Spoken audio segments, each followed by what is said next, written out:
All right, ladies and gentlemen, welcome back to the channel. We are talking about the Cincinnati Bengals in today's video. I apologize. It took me like 2 weeks to get this draft video out, but I promise you, when 17th overall Shamar Stewart was taken by Cincy, I did a double take. I was like, ooh, Shamar Stewart. I actually threw out a tweet. After you guys drafted Demetrius Knight in the second round, I literally tweeted, ooh, the Bengals defense, they're cooking something over there in Cincinnati. Now, I know we'll just get into it. Let's get into it. I'll skip the whole rigmarole of, oh, since he went 9-8 and they have this electric offense, we all know it. We know their issues come defensively. Now, Shamar Stewart was ragged on all pre-draft process because he's had a sack and a half in his first 3 seasons in Texas A&M, right? That's where he played college football.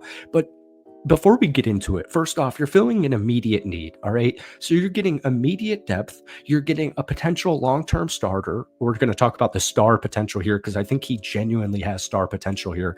And then obviously, we know Trey Hendrickson has been allowed to explore trades. But Shamar said in a local media post-draft call interview that he's going to try and learn as much from Trey Hendrickson as he can.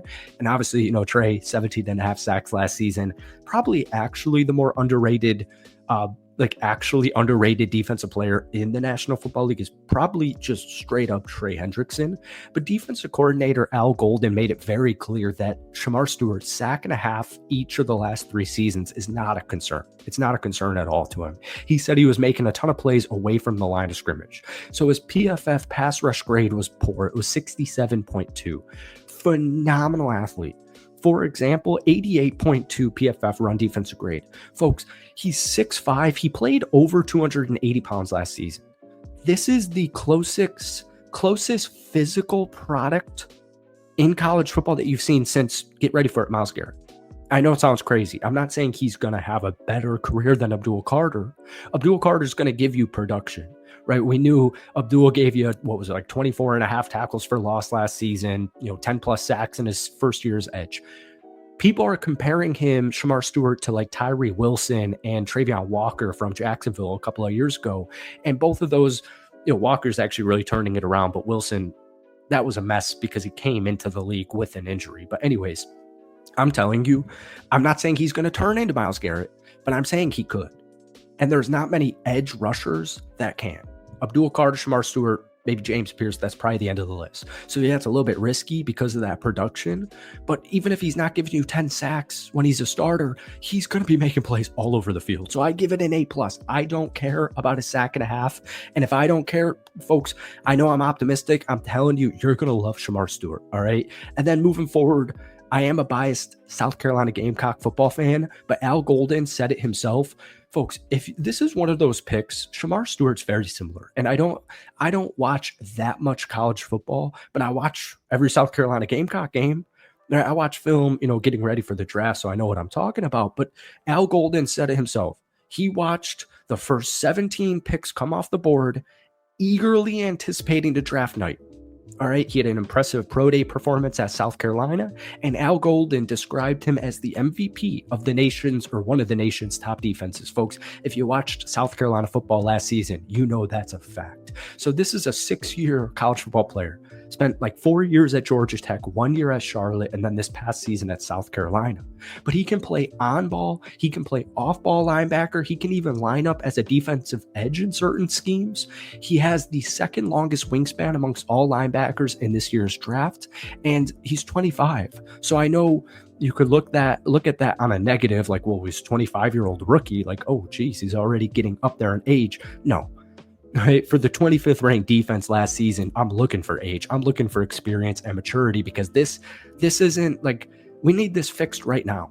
The Bengals can't wait 3 years for all these guys to, just develop, right? So we need it now. You need it now.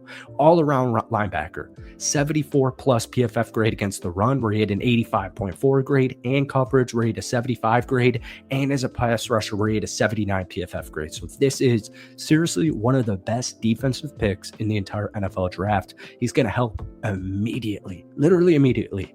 Round 381, guard out of Georgia, Dylan Fairchild. Love this pick. He's going to be, I think, your starting left guard next season.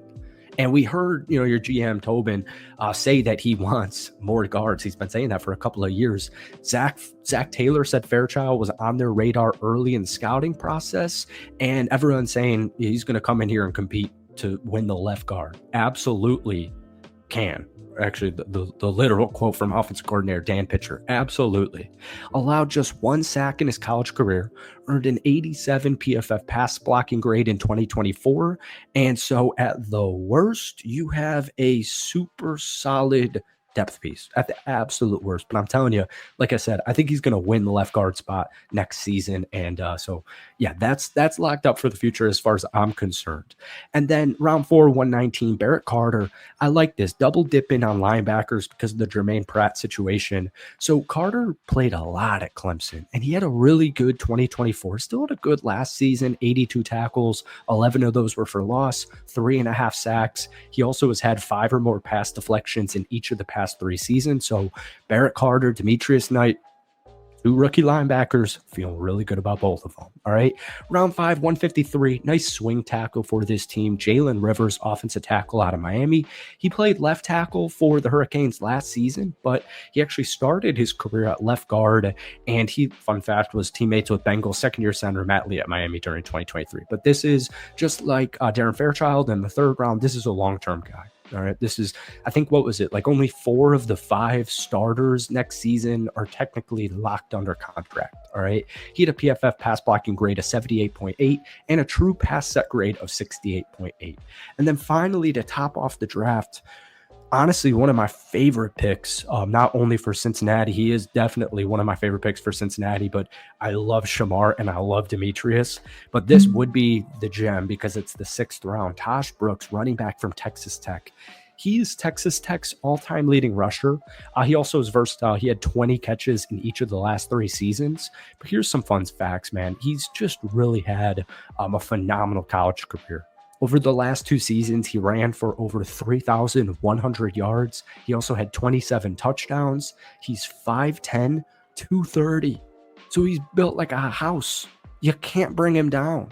He had 98 missed tackles in 2023. That is phenomenal. So Chase Brown, Samaje Perine, Taj Brooks, I really like that running back room. There's so much versatility. There's so much talent.